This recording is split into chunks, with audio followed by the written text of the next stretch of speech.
Hello, everybody. This is some random Neko waking up from her nap to greet the world for the day.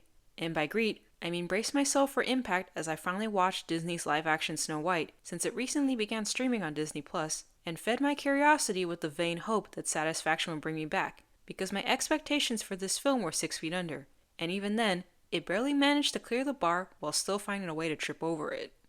Snow White journeys into magical woods to escape her stepmother, the evil queen, who wishes to see her dead. There she finds refuge with 7 dwarves: Doc, Grumpy, Happy, Sleepy, Bashful, Sneezy, and Dopey.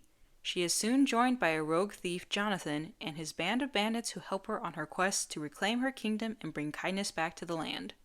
Now, as you could probably already tell, Disney's live-action Snow White is not a good film, but that doesn't mean there aren't good things in it. There's a pretty decent skeleton of a plot, and the themes of being brave and kind and how true beauty is not skin deep are good lessons to teach to kids. And I like that Snow White actually got to interact and connect with her love interest, rather than having the guy show up for a scene in the beginning and a scene at the end, then call that a romance like it did in the original animated film. I also like how Jonathan grows as a person after having met Snow White, who convinces him that a little kindness can go a long way. The production was also pretty solid, which it should be considering the amount of money burned to make it. The sets were amazing to look at, as they were full of life and color, with good lighting so you could actually see everything even during the dark scenes. And the songs were actually good, with none of them, especially the original songs, committing a crime against humanity the way the Little Mermaid's Scuttlebutt did. Unfortunately, the small amount of good doesn't stand a chance against the overwhelming bad. The story was meh. The progression was meh. The character development was meh.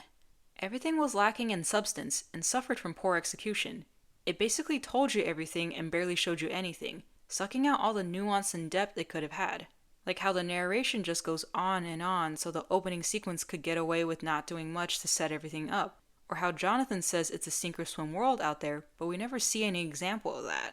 There were also a lot of individual elements that made no justification for their existence. Like, why is the Flower Crown Girl necessary to the narrative? Why are the bandits there if only one of them serves a purpose while being annoying about it? Why should we care about the people when the contrast between the father's rule and the evil queen's rule is more aesthetic than anything else?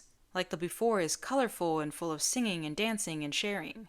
The after is dull, with townsfolk drafted to become soldiers and the evil queen hoarding gems that don't seem that important to the kingdom's economy. And I'm sorry, but the explanation for Snow White's name is dumb. If she was named for being born at night during a snowstorm, it'd make more sense for her to be named Snow Knight, not Snow White. The entirety of the third act also didn't make much sense either. Why did the queen decide now was the time to step in with the poison apple? Why did Snow White eat the apple when there was no good reason or persuasion to do so at that very moment? Why was it possible for Snow White to just show up and have everyone remember her and rally around her without her having to do anything except stand there and look determined, despite the opening narration telling us the people forgot about her and she hasn't been to town since she was locked in the castle as a child? Why did the soldiers decide not to kill her just because she used talk no jutsu, which was apparently more powerful than the magical evil queen who made a dagger out of nothing? What was the point of the dwarves sneaking into the castle? When did the bandits sneak in too? And why did the queen just give up like a wimp without fighting back more? Like, I know this is a film for kids, but even kids can only suspend their disbelief so much before it becomes willful stupidity. And all these grievances were only for the story. We still had the characters and production to cover too. Speaking of the characters, Snow White was meh. She's apparently so kind that she's the fairest of them all, but we only ever see her just be a decent human being and an excited kid celebrating a festival. Nothing special there. The evil queen was just a narcissistic diva, with her overacting making her seem more cartoonish than evil. And she also had a point when berating Snow White for her mindset about ruling, which really doesn't help the film's argument that she's supposed to be evil. Jonathan was actually okay, but because he's a remake original character, he's not given much attention despite being the most interesting character in the film. Also, the relationship between him and Snow White definitely needed better build-up, because a fake-out death is a cheap and dumb way to progress a romance. And the dwarves had unnecessary changes made to their characters, just for the sake of Snow White's girl boss moment in Whistle While You Work, and so Dopey can apparently get character development he never had before. Like, you're really gonna tell me these magical creatures, whose magic has no bearing on the plot by the way, have worked and lived together for 274 years, and they haven't found any sense of camaraderie or harmony at all? And I really hate how they all make fun of Dopey because he's apparently so stupid he can't talk, despite the meaning of Dopey being silly and stupid, but in a well-meaning way rather than a he's just an idiot kind of way. Plus the fact that Dopey can speak is weird and I don't like it. The delivery of the themes fell flat on its face since he had to pull some impressive mental gymnastics to make it make sense. This is especially obvious with the mirror's judgment on the evil queen. It says the evil queen's only beautiful on the outside, but Snow White's beautiful on the inside, so she will always be fairer than the evil queen. But then that raises the question of how and when Snow White qualified to be the fairest of them all. Like, was Snow White uglier on the inside until she helped Jonathan out like any decent person would? If that's true, then what does that mean for everyone else? Is everyone in the kingdom ugly on the inside because none of them were the fairest until Snow White came along? That can't be true because Snow White spoke of the people performing great acts of kindness in the past, so why weren't they considered the fairest back then?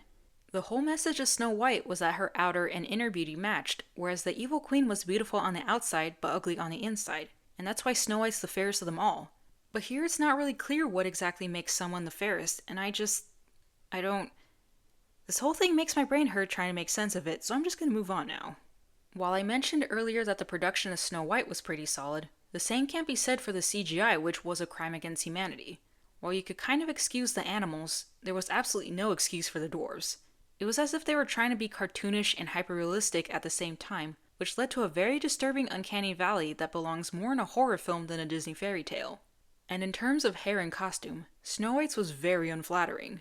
It was clear they were trying to copy the animation, but they didn't translate it well at all, which was really surprising because the costume designer for this film is the same one who did the costume design for Disney's live-action Cinderella and Mary Poppins Returns. So what the heck happened here? And as good as the songs were to listen to, they lingered way too long, and the updates made to the songs from the original films were absolutely unnecessary. It felt like the songs were just there to win an award rather than to contribute to the story in a natural way, making progression and character development feel weak or forced, because you can't substitute good storytelling with a song, especially when there's no proper build-up or setup for it. And the way they directed the songs made it feel like it was happening on a stage rather than on screen, where the only thing you should be constrained by is your imagination and the budget. Like when Jonathan and Snow White sing Princess Problems, literally nothing is happening except them singing to each other in a small section of a forest with CGI animals as their witness. Even Tangled was more creative than this, and they were just on a boat in the middle of a lake. The film was just weak in almost every single aspect, and I think that's the biggest shame of all. Overall, Disney's live-action Snow White gets a D. While it may not be mind-numbingly, earth-shattering terrible, it was still table-flipping bad because of how frustrating it was to see a film that had so much potential to be a good live-action remake sabotage itself every step of the way. The story, while falling apart at the seams, still had traces of a solid foundation. The actors did the best they could with what they were given, which wasn't very much. The soundtrack was actually good, despite making the story drag, and say what you will about Rachel Zegler, but she's got a solid set of pipes and knows how to use it. And at the very least, the film looks amazing, with bright colors, beautiful sets, and good lighting that justifies part of its overbloated budget. It's just unfortunate that a bigger part of that budget went into atrocious CGI animals and dwarves that traveled too far down the uncanny valley. But self-sabotage aside, I believe this film wouldn't have sunk like the Titanic if it hadn't been for a combination of a certain someone running her mouth and the political climate at the time. They also really should have taken the set catching on fire early on in production as a sign from a higher power and stopped, or at least paused production, in order to regroup and start over from the ground up. Because it's not like a live-action Snow White is anything new. It's been done before, and done better quite a few times already. But instead of taking a moment to think, Disney doubled down and wasted so much time and money producing a product that was doomed to fail the moment they refused to reconsider. Just as the expression of letting your work speak for itself goes, Disney's live-action Snow White definitely spoke by showing its beauty was only as skin-deep as the evil queen's. I hope you guys enjoyed this video. Reminder that this is just my opinion, so you can take it with as many grains of salt as you want. I don't mind either way, and would love to know your thoughts in the comment section down below. Please feel free to like, subscribe, and comment which film you'd like me to give my 2 cents about next.